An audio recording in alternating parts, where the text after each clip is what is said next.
What is going on out there, peeps? All right, there's a lot going on. Geez, I almost don't know where to start, to be quite honest with you. Just to let you know what I'm digging into, because I told you guys when I do my research, I really do my research. So I'm looking at the what's called the Iraq Stabilization and Insurgency Sanctions Regulations. It's a long report, as you can see right here. In addition to that, there's a lot of side reports that cover, the Executive Order 13303. What does this mean? How does this affect us? So I will put together a separate video for all this because there is, as you could see, a lot of information. I'm going to try to go through here and find all the goodies that pertain to what we're trying to do with the Iraqi dinar.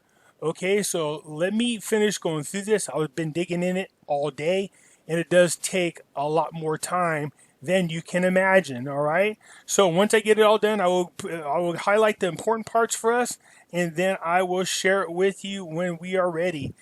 Just a quick reminder: I have Pimpy's investment chat. It is the same name as my YouTube channel.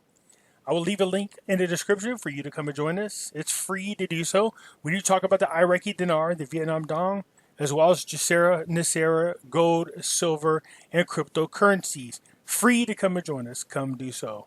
All right. We have a second group called The Hidden Things in Front of Your Eyes. It does touch a lot on current events as well as false flag events. I will leave a link in the description. Both are free to come join us. There's been a lot of people. All of a sudden, there's a new surge of people because cryptocurrencies dropped down low, and it's a bargain deal right now. So a lot of you guys are now asking about cryptocurrencies now that you've seen the price drop. There's a link in the description for that as well. All right, so here we go. What do we see here? The World Bank. This is the same World Bank that said they will not lend Iraq any more money. They said they were unstable and did not trust that Iraq could be lent money and that there was too much corruption there. Well, a lot has changed over the last couple of months because looky here, the World Bank is preparing to increase cooperation with Iraq and support the response to the financial crisis. But it isn't just here. There's a lot of countries doing this right now, so this is good. What they're doing with the money is really questionable because they should be helping out their citizens. Anyways, the World Bank confirms its readiness to increase the level of cooperation with Iraq and support the government's efforts in facing the financial crisis.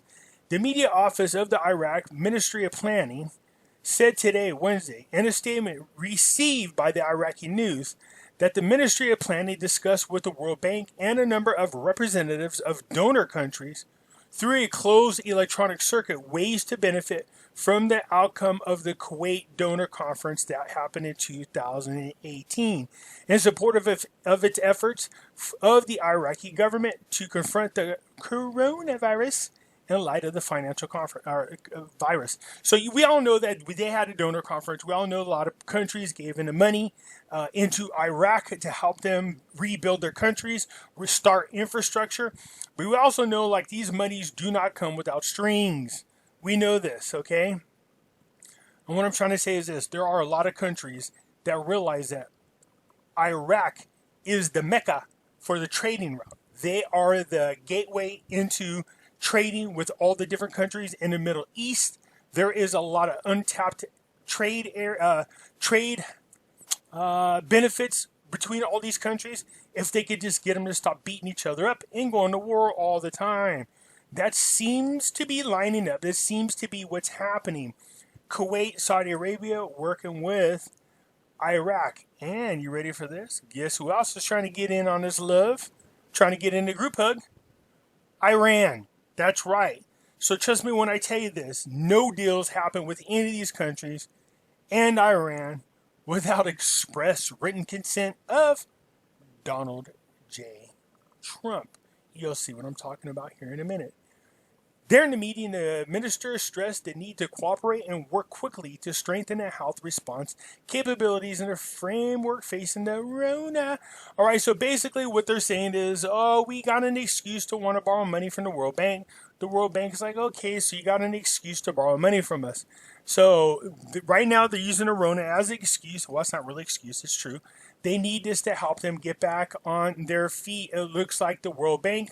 Now, keep in mind, the World Bank and IMF, These were countries who put these two entities together, but they sold shares in each company, and those with the biggest shares control what's going on.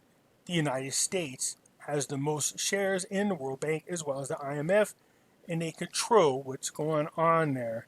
So, very interesting, very interesting. Kurdistan regional government delegation visits Baghdad next week to sustain the talks. Now, again, we're back at it again. Look at all these happy, chappy people. They look so happy in their Zoom meetings here. All right, so it's the same thing. These articles have been repeating themselves over and over. And that is what? Kurdistan region is meeting with Baghdad to iron out the issues that they had, mainly in the areas of security, agriculture, technology, of course, oil, as well as the salaries. That's what they're going to be talking about. But most of all, they're going to be focusing on the economy. So, again, every time we see these kind of articles, we already know because they've been going back and forth now for months. And I'm not sure exactly what the issue is, but they seem to be there or pretty close. The last I heard, they had a final draft and it just needed to be reviewed. The differences in pending issues between Erbil and Baghdad are based on the region's share of financial budget. Peshmerga, dues, oil exports, and disputed territories cover the Article 140 of the permanent Iraqi constitution. The Kurdistan region government has expressed on numerous occasions and times its willingness to deliver 250,000 barrels of crude oil per day in exchange for Iraq's government funding 450 billion Iraqi dinars in salaries per month. I think that's going to get done. Again, there's another article. It says right here, the World Bank declares its readiness to support Iraq in the face of the Rona. Okay, it's again, we just talked about this. Some of these articles have a habit of repeating themselves. I told you there seems to be a lot of love going on between the World Bank, IMF, and a lot of other countries inside the Middle East. If you think I'm kidding, look at this. What? What the heck is this, Pimpy? That's right. Iraq and Iran announced a financial agreement and the exchange of basic commodities. Now keep in mind, Iran is under sanctions by the United States. Didn't I tell you? In order for Iran to get any kind of love from Iraq, despite Iraq wanting its own sovereignty, it's going to have to get the seal of approval from Donald J. Trump. Nonetheless, the president of the Central Bank of Iran, Nisar Hamadi, stressed the expansion of monetary and banking cooperation between his country and Iraq, revealing the use of joint mechanisms to accelerate the supply of basic commodities. Well, you can have all the commodities you want, but unless Iran is going to move into a sweet deal regarding their nuclear weapons program, how I view this is this. Trump is just letting them have a taste of the lollipop, but he ain't going to let them hold it. You can go ahead and lick the lollipop. I know you want the lollipop, but you ain't going to get it. Trump's just going to keep letting him have a couple licks and he take it back until they cooperate and he gets what he wants. Hamadi, who arrived in Baghdad this morning to discuss joint monetary and banking cooperations between the two countries, and during his meeting with the director of the Central Bank of Iraq.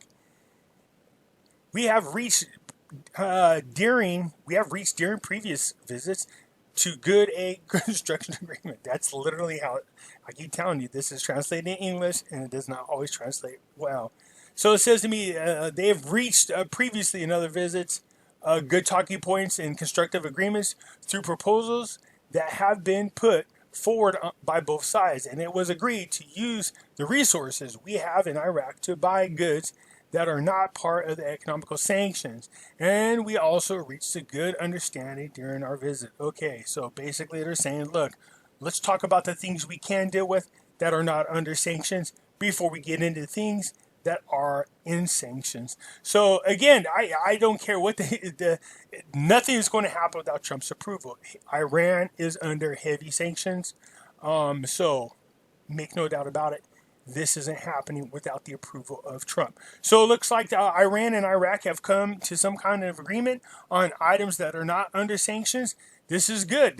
Look, the truth of the matter is, when it comes to the Arab nations and the whole entire Middle East, these tribes have been fighting each other for centuries. They really have. If they could just learn to cooperate and be a real brotherhood, it'd be scary how much power they would have over the rest of the world due to their resources. And the fact that, to be quite honest, the Middle East is opened up to a lot of trade, but it could be way better if they could just get along with the rest of the international community and everybody had a kumbaya and started doing businesses in a free trade world. It looks like this might happen. This is impressive to me. This is something that I not think would happen. So again, our committee looks like he's doing his job. It's very impressive, and it looks like, I don't know, it really looks like Iraq is well on their way to being the sovereign nation that we want. Now, again, you guys give me a lot of questions when it comes to the Iraqi dinar. Here's what I'm going to tell you. I don't care what anybody else is saying. None of it does any good unless Iraq is recognized again on the international stage. In other words, they have restored their sovereignty and their currency is recognized internationally and put back on the Forex to start trading. That's what we're really watching for. That can happen any day, but let's keep an eye out for it because that's a biggie. And it seems to me like they're doing anything and everything they can to make that happen. I know that Miss Blasshart from the United Nations should be very pleased about all the steps being taken. So yeah, I every day I just keep watching, and you see them talking about it. Our whole goal is to be a sovereign nation. Once again, their entire goal is, and I'm looking at them going, hey, I'm right behind you going, yeah, that's what we want. We want the same thing as you do. So keep your fingers crossed. This looks like it's getting ready to happen every day. I keep watching the news because I'm expecting it to just be sprung on us. Boom. And there it is. All right, you guys, it's looking good. Don't give up hope. Don't give up faith. Don't get overly excited neither. Just hang tight because it's going to happen. All right, I'll catch you guys later. Oh, wait, quick reminder. If you haven't already, please hit the like button. If you're not a subscriber, please do so. I'm down to 49.51 again. 51 of you people watching my videos are not subscribers. I surely would appreciate it if you were a subscriber. It does help out the channel. All right, you guys, have a good one.